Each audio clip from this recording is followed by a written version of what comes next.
All right, get ready to explore because today we're going deep inside, checking out a system that's always on, 2-4-7, your very own circulatory system. Absolutely. We're digging into some pretty interesting medical textbook excerpts, all about those heart-stopping cardiovascular emergencies. Plus, we've got a study guide to make sense of it all, and even some visuals to really bring it to life. Yeah, we're going to take you on a trip through this incredible system, show you the ins and outs of how it works, what can go wrong, and why it's so important for you to know about this stuff. Right, because, no big deal, it's just life or death. Exactly. Okay, let's break it down. One of the things that just blew me away in these sources is how incredible the journey of our blood is. This stuff never stops moving, does it? Ever. It's wild. Just picture this, a single drop of your blood, let's call it Sally. Sally starts her journey in the heart. Hold on, we're naming our blood drops now. Okay, I'm into it. Sally it is. So Sally gets pumped out of the heart into the arteries. Think of these like the highways of your body. You know, those major freeways delivering oxygen to every single cell. And those highways, they've got off-ramps and side streets, right? Like the aorta, the big one, it branches off into smaller and smaller roads until you get down to those tiny capillaries. You got it. And get this, those capillaries are so small, they're only one cell thick. This is where Sally and her blood cell buddies make their deliveries, oxygen, nutrients, even pick up the waste at a microscopic level, like the ultimate delivery service, happening trillions of times a day, Yeah. all over your body. Trillions. Trillions. Wow. No wonder I'm exhausted just thinking about it. And speaking of mind-blowing, did you know that if you took all the capillaries in your body and laid them out end to end, Oh, they'd yeah. stretch for over 60,000 miles? Yeah. That's like circling the Earth more than twice. It's incredible. That's how much is going on inside of you. It's true. And that huge network of capillaries, it's essential for keeping every single cell in your body alive, functioning. When you really think about it, every cell, it needs oxygen, it needs nutrients to survive, and it needs a way to get rid of waste products. Without that intricate network of capillaries, none of that would be possible. So basically, capillaries are the MVPs of the circulatory system. They really are. They're tiny but mighty, the unsung heroes working tirelessly in the background. But this whole intricate network, it needs a strong pump to keep things moving. That's where the heart comes in. The heart, it's like the engine room of this whole operation. And the way it's described in this textbook with its 4 chambers, it really is like this finely tuned machine. It really is. You've got the atria, the receiving chambers, like the heart's welcome lounges. Blood enters the heart through the atria. Right, so the atria are like, come on in, blood, make yourselves at home. Exactly. And then you've got the ventricles. Now those are the powerhouses. They're pumping the blood back out to the body. So the ventricles are the ones doing the heavy lifting, sending that oxygen-rich blood on its way. And get this, the textbook says that the heart can actually beat on its own without any signals from the brain. It's true. The heart has its own electrical system. It's like a conductor, making sure those chambers contract in exactly the right order at the right time. Precisely. It's this incredible coordination. That's what keeps everything flowing smoothly. So the heart is like this, like a self-motivated overachiever. Totally. I knew I liked it for a reason. They call it automaticity.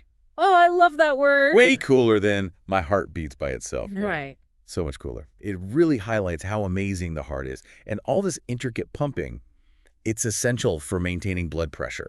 That's the force of the blood against the walls of the arteries. Yeah. Speaking of arteries, the textbook, it makes this clear distinction between arteries and veins. It's like they're running opposite traffic on the circulatory highway, Yeah, exactly. Arteries carry that bright red, oxygen-rich blood away from the heart, like those delivery trucks, heading out on their routes. I like it. And then the veins, they bring the darker, deoxygenated blood back to the heart. Kind of like those trucks returning to the warehouse.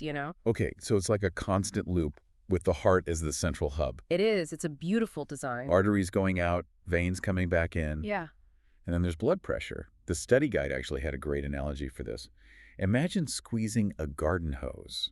Ooh, I like where this is going. Okay. Yeah. So the pressure you feel when you squeeze, that's like your systolic pressure.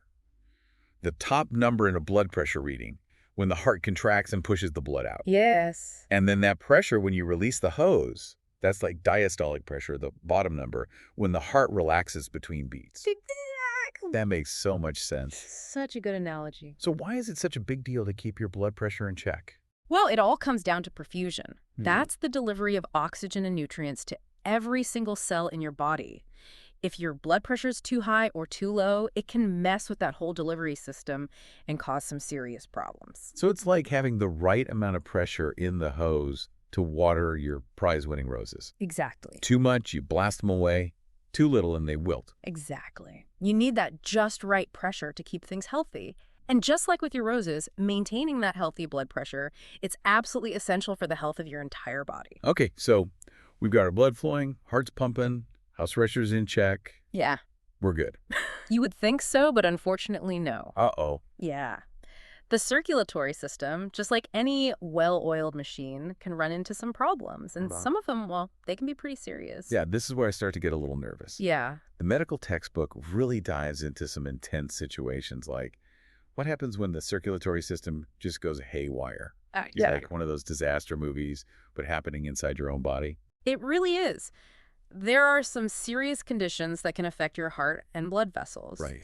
And one of the most common is atherosclerosis. Atherosclerosis. Yeah. Have you ever left your bike out in the rain for too long? What happens? Rust.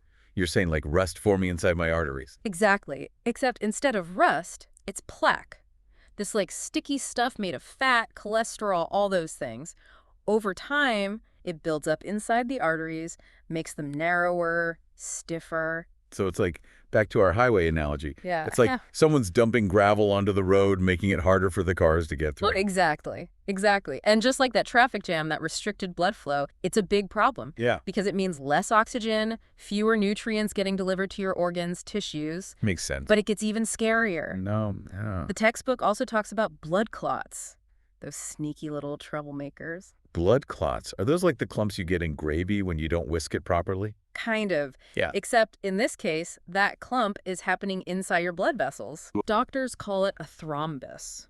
Or, if it breaks loose and travels, an embolus. Okay. So imagine that clot, that clump, getting lodged in one of those narrowed arteries we were just talking about. Oh, that can't be good. If that happens in one of your coronary arteries, the ones supplying blood to your heart muscle itself, That sounds bad. that's a heart attack. A heart attack. And the study guide, it actually points out that heart attacks are one of the leading causes of death, which is pretty scary. It is scary. I remember reading about the symptoms: chest pain, shortness of breath, sweating, nausea. Yeah. Some people even feel this sense of impending doom, like something terrible's about to happen. You're right. Those are some of the classic signs, but the textbook also mentions that heart attack symptoms can be different for different people. Oh, really? Yeah, women, older adults, people with diabetes, they might not experience those same obvious symptoms. So it's not always like the clutching your chest and falling over scenario that you see in the movies. Not necessarily.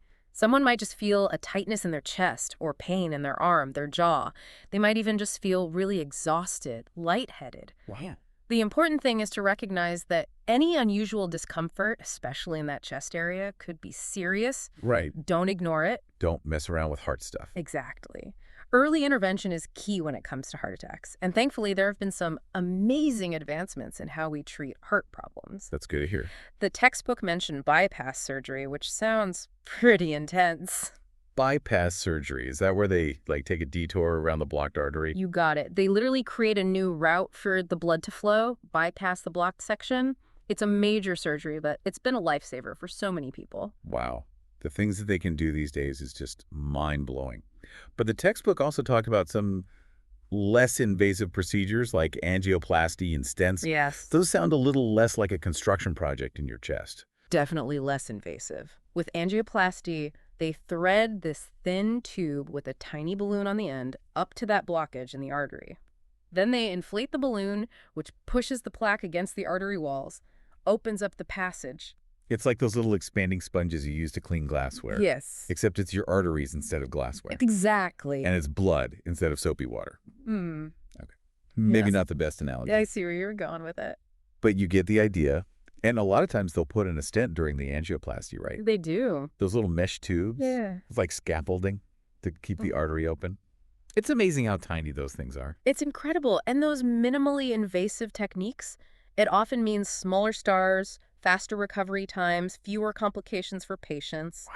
It's a perfect example of how medical technology is just constantly evolving. Yeah, it's like going from using a sledgehammer to fix something There to you go. using this tiny high-tech laser. That's a great way to put it. But, Even with all of these advancements, sometimes the heart just needs a little extra help, right? Absolutely. That's where those really ingenious assistive devices come in. Like pacemakers. Yeah. I remember my grandfather, he had one of those. It was like this little device implanted under his skin. It kept his heart beating in rhythm. Exactly. Tastemakers are like tiny conductors. They send out these electrical impulses to regulate the heart's rhythm if it's beating too slow or irregularly. Makes sense. And then there were the implantable defibrillators, right? Yes. Those are the ones that can actually shock your heart back into a normal rhythm if it goes crazy. That's right. They're like the heart's personal bodyguard. I like it. Always on the lookout for those dangerous rhythms, like ventricular fibrillation. Ventricular fibrillation, that's the one where the heart's electrical activity just goes totally haywire. Exactly. Yeah. It's like the heart's electrical system is having a seizure. The heart, it quivers instead of beating effectively, and blood stops circulating properly. So basically, game over unless someone intervenes. You got it. And that intervention has to happen fast. We're talking true medical emergency. That's intense. Talk about a cliffhanger, ventricular fibrillation. Yeah. That sounds terrifying. So what do you do in that situation? It's not like you can just, give your heart a pep talk and tell it to get it together. Unfortunately not. No, in those critical moments, what you need is defibrillation. Fibrillation. Yeah. That's where those AEDs come in, right? The Yeah. ones you see everywhere now Mhm. in public places, those boxes with the lightning bolt on them. Those are the ones. Okay. AED stands for Automated External Defibrillator. Right. And they're designed to be used by anyone, even if Yeah. you've never had any medical training at all. I have to admit, I'm always a little intimidated by those things. Like, what if I do something wrong? Push the wrong button? Oh, you don't have to worry about that. Okay, good. Those AEDs are so user-friendly, they literally talk you through the whole process. Okay. Step by step, tell you exactly what to do. Well, that makes me feel a lot better. So the AED, it analyzes the heart rhythm. And if it detects a life-threatening problem like ventricular fibrillation, then it delivers this controlled electrical shock Exactly. to reset the heart back into a normal rhythm. That's exactly it. Wow. It's a game changer when it comes to surviving cardiac arrest. That's amazing. But the textbook also mentioned that CPR is crucial in those first few minutes before the AED can even be used. Absolutely. CPR is so important. So that's cardiopulmonary resuscitation, right? Hmm. The chest compressions and rescue breaths. That's the word. They teach you in first aid courses. Yeah, everyone should know how to do CPR. I agree. It's so important. It helps circulate oxygenated blood. Right, to the brain and other vital organs. Yeah, buying you that precious time until the AED can get there and be applied. So it's really a team effort. It is. CPR is keeping the blood flowing. Keeping things going. And then the AED comes in with that jolt of electricity to, get the heart back on track. Exactly. The textbook called it the chain of survival. Oh, I like that. Yeah, it's a great visual, right? Every link in that chain, from recognizing that it's cardiac arrest, calling 911, doing CPR, using that AED, and then getting advanced medical care. Wow. Every single step is essential to increase those chances of survival. That's powerful. It's amazing how far we've come in terms of, treating these heart problems. Earlier we were talking about those assistive devices, pacemakers, Right. implantable defibrillators. Yeah. And the textbook also mentioned these external defibrillator vests that some people wear. Yes. Those vests are incredible. They actually monitor the heart rhythm constantly. Yeah. And if they sense a life-threatening arrhythmia, they can deliver a shock right through the chest wall. It's like having your own personal bodyguard for your heart. Exactly. You're just outliving your life, and then if your heart decides to act up, boom, the vest takes care of business. That's a great way to put it. It's like your own personal medical team on call, 24/7. It provides that extra protection for people who are at really high risk of sudden cardiac arrest. That's amazing. Yeah. And then there are the LVADs. Yes. Left ventricular assist devices. Okay, so those are the ones that are actually helping the heart to pump blood, almost like a mini heart working alongside the real one. Yeah, that's a really good way to think about it. It's this incredible piece of technology. The LVAD is actually surgically implanted, either in the chest or the abdomen. Wow. And it basically helps to pump blood from the heart's left ventricle, the main pumping chamber, to the rest of the body. It's amazing. It's really high-tech healing. This whole deep dive has really opened my eyes to how complex, but also how incredible the circulatory system is. It's like this perfectly designed machine with all these different parts working together to keep us going. It's a beautiful system, Mm, and while we talked about some things that can go wrong, it's important to remember that the heart is incredibly resilient. that is good to And hear. there's so much that we can do to help keep it healthy. So what are some things that people can do to be proactive about their heart health? Well, the study guide had a whole section on lifestyle factors that play a big role. Things like not smoking, maintaining a healthy weight, managing stress levels, getting enough sleep, and of course, regular exercise. Okay, those sound pretty doable. Yeah, And it seems like taking care of yourself in general is the best way to take care of your heart. you got it. It's about making those healthy choices just a part of your everyday life. I love that. Yeah. It's empowering to know that we have some control over this incredible system. I think this deep dive has been a great reminder that knowledge is power. Understanding how our body works, what we can do to keep it healthy, it's such a gift. I completely agree. And remember, even small changes can make a huge difference over time. Absolutely. So as we wrap up this incredible journey through the circulatory system, here's something I want you all to think about. We've talked a lot about the physical aspects of the heart, but what about the emotional side? How do things like stress and happiness, even love, how do they impact our heart health? It's something to ponder as you keep exploring the wonders of your own amazing body. Thanks for joining us for this deep dive. Until next time, stay curious.